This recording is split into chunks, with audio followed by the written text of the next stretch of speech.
Hello there, welcome to the Football Bloc. My name's Brandon, and today I'm going to give you my predictions for the round of 16 of the 2025 Club World Cup. So if that sounds interesting, let's hop right into it.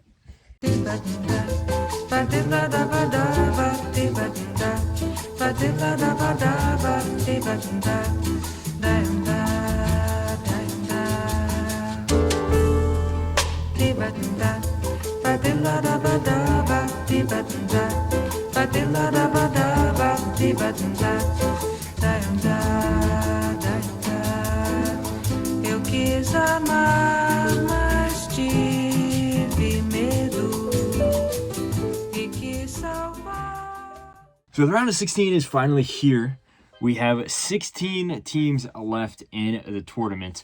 8 teams will move on to the next round. The other 8 teams will be heading home. Single round knockout football. This is usually the most exciting, most nerve-wracking, and nail-biting part of the tournament here.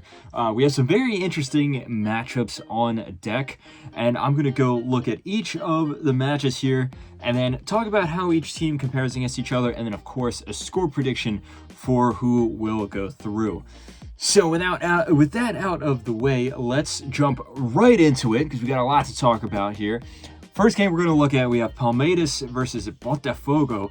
2 Brazilian teams going up against each other, which guarantees at least one Brazilian team in the quarterfinals, which is really interesting. It's also interesting just to see, an all Brazilian matchup here, let alone, 2 teams from the same country going up against each other.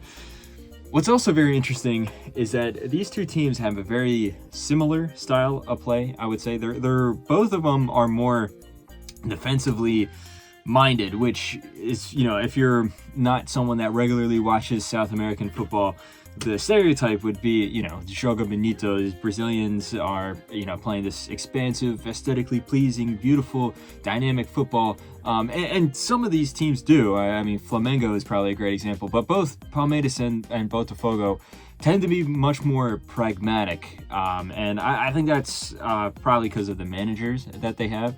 If you look at Botafogo in particular, they almost topped their group. They finished second. It was a very tough group, though. They defeated Seattle Sounders, and then in their next game, they had the shock of the tournament. They defeated PSG. It was the Copa Libertadores winners versus the Champions League winners, and in this case, the Copa Libertadores winners came out on top.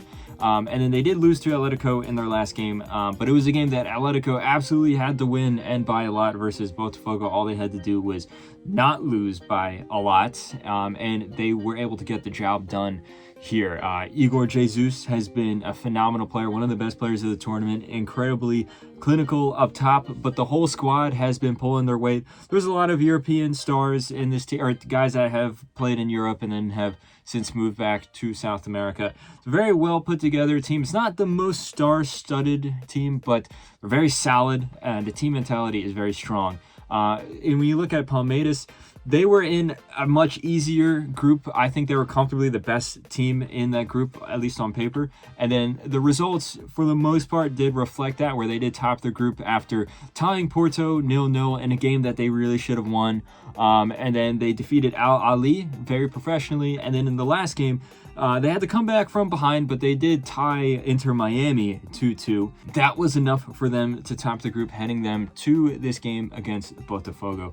Like I said, both these teams play a pretty pragmatic style. Palmeiras, I would say on paper, are probably the most talented team in South America at the moment, whether it be a guy like Gustavo Gomez or, Rafael Veiga or Vitor Roque or any of these players. Esteval, who's been playing wonderful, and he's going to go to Chelsea after this tournament. Weverton in goal. So because these teams have a similar style, it's going to be interesting to see who is able to kind of sit back and absorb pressure, and then who will be forced to hold on to the ball more. I don't think that there's going to be a lot of goals in this game. I think it's going to be a very tense affair. It's going to come down to the battle of tactics between the 2 managers. And while I do think Abel Ferreira for Palmeiras is the better manager, I can't look past the momentum that Botafogo have. Yes, they did lose the game against Atletico Madrid, but I would argue they were probably the better team. The way that they are so precise and clinical on their counterattacks, I don't think that we've seen a team in this tournament be more effective with their counterattacks besides, maybe Real Madrid or something. So because of that, I think Botafogo will come out on top 1-0 winners right here. Palmeiras has been good this tournament, but I think Botafogo has just had that slight edge, and I think they're just a little bit more precise, a little bit more quick in the transition. So I'm going with them. I do think it's going to be a close game, though. As for the next match, we have Benfica going up against Chelsea. This is an interesting one. This is a repeat of, I believe, it was the 2013 Europa League final. We've seen this matchup be played out multiple times before in Europa Leagues and Champions Leagues, things like that. Benfica have surprisingly had a very good tournament. They're one of the teams that it's either way. Some people were predicting them to make it out of the group stage. Some people were saying that, they weren't going to make it out. I personally predicted that they would top the group, and that did come out true, but I didn't see it happening in the way that it did, where they actually started off the tournament pretty poorly with that game against Boca Juniors. They were able to come back, and then they had a heavy win against Auckland City, and then they had a surprise win against Bayern Munich. And I think that game will be crucial in what my prediction for their result here. On the other hand, Chelsea, who I actually had as my tournament favorite going into this Club World Cup for several reasons, but if you look at Chelsea, I don't know, man. They're such a hot and cold team, which we have seen in the Premier League last year, where their game against LAFC was kind of a mid-tier performance. I think that they ultimately were the better team, but LAFC really pushed them all the way to the edge. Their performance against Flamengo was awful. I think Flamengo completely ran all over them. They had much better tactics. The defense for Chelsea kind of just capitulated and gave up. But then on the flip side, Chelsea did have a very impressive 3-0 win against Esperance. So you never know what you're going to get. It could be a mid-team, it could be an awful performance, or it could be a wonderful performance.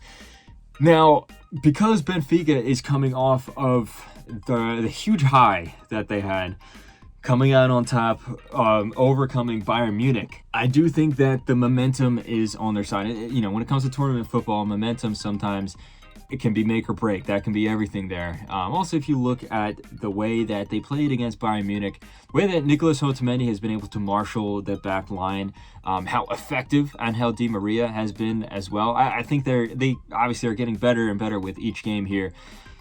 I don't know. I think that they will get the better of Chelsea here. I'm going against my pre-tournament predictions.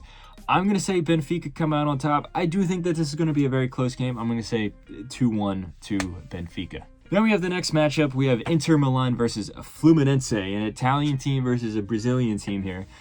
This will also be very interesting because these are two teams where you would say mostly their strategy focuses more on defense, at least this iteration of Fluminense that we've seen so far in the Club World Cup. Inter Milan actually started the tournament in pretty poor fashion. I thought they got completely outplayed by Monterrey, and then they were losing for majority of the game against Urawa Red Diamonds.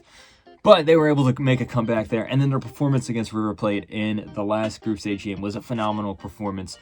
You really started to see the style start to click in again. I thought that maybe the harsh end to the season for Inter Milan was maybe kind of dampering spirits at the beginning, but it seems like they have pushed past that. There's also a wide selection of really talented young players that this manager is now rotating into the squad, and I think that is reinvigorating this team. As for Fluminense, they're a very solid team. We saw them outplay Borussia Dortmund, although they weren't able to grab the win there in their first game. They put 4 goals past Uslan HD. They did concede a few, but they were able to come out on top with a positive goal difference, a pretty positive goal difference there. And then in the last game against Mamelodi Sundowns, it was a game that they didn't have to win, and you can kind of see the performance it didn't really show up there. But again, it was one that statistically they didn't really have to win. So how much can you really get out of that? When you look at these two teams, I think it's going to be very interesting from a tactical point of view to see how they set up. I mean, Inter Milan really only play one way. But it'll be very interesting to see Fluminense, how they cope with that, because tactically this is a very intelligent team. If you look at some of the players, they might not have the most quick players or the most prolific players at times, but they have a very well put together squad and a well constructed team.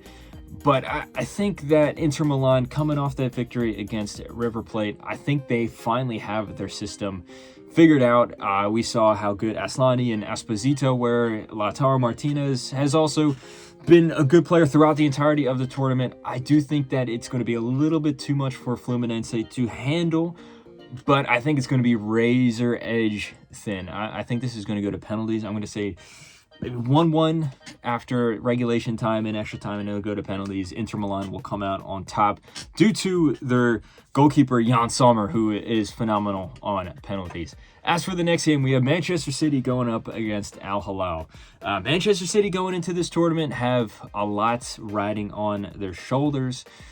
They had an awful season by their high standards last year. They have a point to prove, and it looks like they're getting better with each and every game that comes in this tournament. The opening game against Wydad wasn't the best performance. They got the win, though.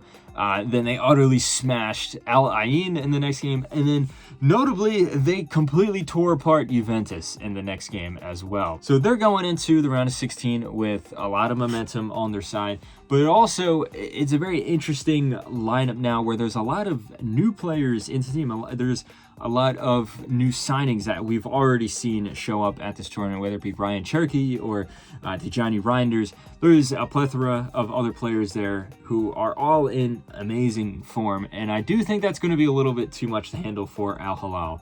Al Hilal, on paper, you can argue, are the best team outside of Europe. If you just look at their star-studded lineup, throw in the manager as well, Simone Inzaghi as the manager, but they haven't been as clinical at this tournament as I feel they can be. We saw them outplay Real Madrid in the first game, but they weren't able to grab the win. In fact, if it wasn't for heroics from Bono, they would have lost the game. They couldn't grab the win against RB Salzburg, a team that I think they outperformed. And then they did get the result in the last game there against Pachuca, but there was a Pachuca team that was already eliminated. Al Hilal, on paper, like I said, phenomenal team. Their structure is pretty good as well. Defensively, they're strong. I just think that going forward, they're not as clinical as they should be, especially when you look at all the talented attackers they have. For whatever reason, it just does not seem to be clicking. And that can get you past most teams, but that's not going to get you past this Manchester City squad. I do think that this is going to be a convincing win. I'm going to say 3-0 to Man City here. I think that their heavy momentum is just going to keep going against this unfortunate Al Hilal side. Now we move on to the next match. We have PSG going up against Inter Miami. This is a very interesting match because many people, including myself, thought that Inter Miami was going to come nowhere near the round of 16, but they surprised everyone. They actually played very well throughout this entire tournament. It was a little shaky at times. They're not the most concise team. They're not the most consistent team. They rely on individual performances a lot, but still, you have to give them credit where credit is due. They have been very intelligent this tournament, picking and choosing their moments to strike, essentially.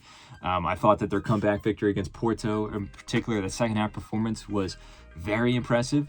And I thought the first half performance against Palmeiras, where, again, they also outplayed their opponent, an opponent that's much more talented and experienced than them, very impressive there. Now, will that be enough to topple PSG?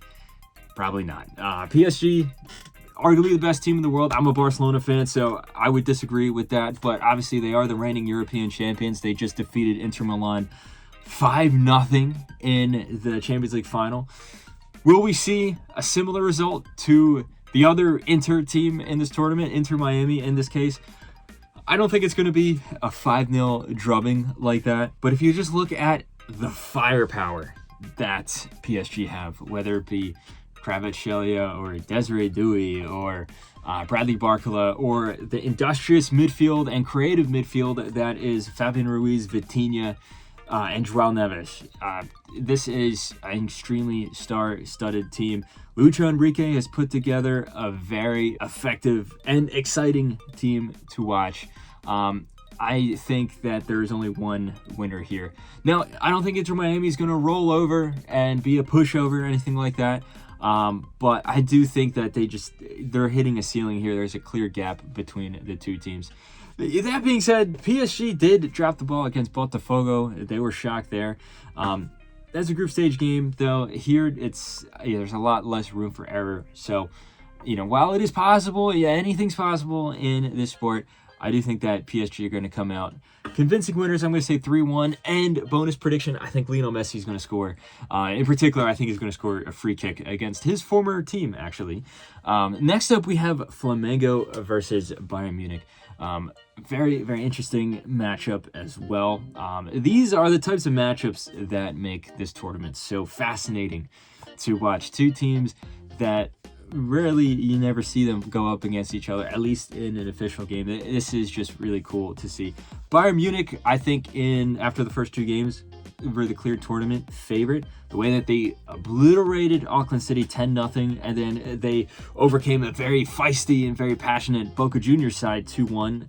Very tough victory for them there. But the wheels kind of came off in that third game against Benfica. Now, they did heavily rotate the squad, but they ended up losing 1-0 there. They rescinded their top spot at the head of the group there. And now they head into this tournament against a tough opponent in Flamengo. And that performance against Benfica, I think, tells a lot about this team that we saw last season, where Vincent Kompany, I think, has the talent to become a top manager. I think he's already outperformed expectations to a certain extent. But you still do have to ask some questions about him in terms of how he sets his teams up defensively. Bayern Munich, they had a recurring issue where they would concede a lot more goals than they really should throughout the entirety of the season, and most of that we've seen kind of roll over into this tournament as well. A lot of the mentality also, I think, is not the strongest. It did come across as a little arrogant, the way that they lost to Benfica there. So it'll be interesting to see how that lines up against Flamengo, who I think have just been one of the best teams if you just look at how they play throughout this tournament. The style that they have, it's so fun to watch. And the way that they are able to craft their goals is something to admire. That performance against Chelsea there, yet another one of the big shocks of the tournament, where they completely played them off the pitch. 3-1 was the final score there, but Flamengo were by far the better team. We also saw them open the tournament with a very hard-fought but deserved victory against Esperance. And then, yes, they didn't win their last group game against LAFC. I think they were by far the better team. They hit the post like 3 times or something like that. And it was also a game that statistically didn't matter because they had already confirmed to be going through to the knockout round as the top team of the group. Now, on paper, obviously, Bayern Munich have a much more talented squad, but I don't know. Something about Flamengo, I think that they will be able to pull this off. If you just look at how they're playing on the pitch, yes, their players might not be as talented as Bayern Munich, but they're playing better football at the moment. Like I said, momentum is crucial at this stage of the tournament here. I'm going to go Flamengo with a shock 3-2 victory here. Bayern Munich also has an injury crisis that they're still going through. A lot of those guys are defenders, adding on to their already mounting pile of defensive errors that they racked up over the few games. So I think Flamengo is going to be able to catch them sleeping a little bit, and they're going to go through at the expense of the European giant here. I think it will be yet another shock result for Flamengo. Now on to the last 2 matches. We have Real Madrid versus Juventus. This is a matchup that we have seen numerous times. Not that recently, but you go back a few years, this was a regular fixture. This was, we saw this very clearly at the 2017 Champions League final. We also saw it at 2018 Champions League quarterfinals, 2015 Champions League semifinals, 2014 in the group stage of the Champions League, I believe, something like that. Either way, these two teams have played each other many times, and Real Madrid always comes out on top. And this time around, I think it will be the same results. Real Madrid started the tournament a little rough. They didn't play all that great against Al Hilal. And then I think they also were a little sluggish in their game against Pachuca, but Pachuca kind of shot themselves in the foot. And then the superior talent that Real Madrid really started to show up. And then against RB Salzburg, it was a very intelligent performance where they let RB Salzburg have the ball and then they just picked and choose their right moments to go forward on the counterattack, and it was a ruthless 3-0 victory there. And to be honest, that's just typical Real Madrid. They don't always play the best football, but they somehow find a way to win. And it's made a little easier when you look at the extremely talented players that they have on their roster. Vinny Jr. has really started to finally acclimate himself into this tournament, as had Jude Bellingham. But you have to look at their industrious midfield as well, whether it be a guy like Luka Modric, who is trying to ball out because this is most likely his last tournament for Real Madrid.